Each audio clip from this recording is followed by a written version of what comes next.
Welcome to the Slop Farm. Enjoy the video. In this video, I will explain how to transfer money from PayPal to STC Pay. Many of you might be looking for a convenient way to move your funds between these two popular platforms. While a direct transfer isn't typically an option, I'll walk you through the most effective methods to ensure your money reaches its destination safely.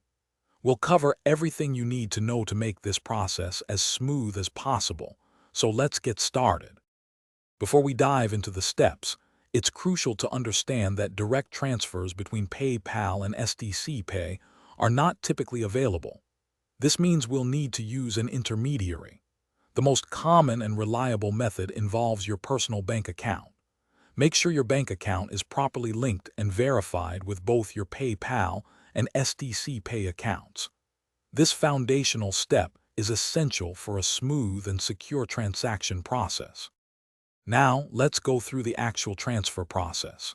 First, you'll need to withdraw the funds from your PayPal account to your linked bank account. This usually takes a few business days. Once the money has successfully arrived in your bank account, open your STC Pay application.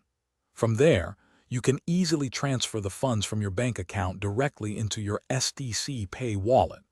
Always double-check all the details before confirming the transaction. To ensure a hassle-free experience, keep a few important points in mind. Be aware that fees might apply from PayPal, your bank, or STC Pay, so always review the charges. Also, check for any transfer limits that might be in place. Processing times can vary, sometimes taking several business days, so plan ahead. If you face any difficulties, don't hesitate to reach out to the customer support teams for assistance. Happy transferring. Thanks for watching. Consider subscribing if we helped you today.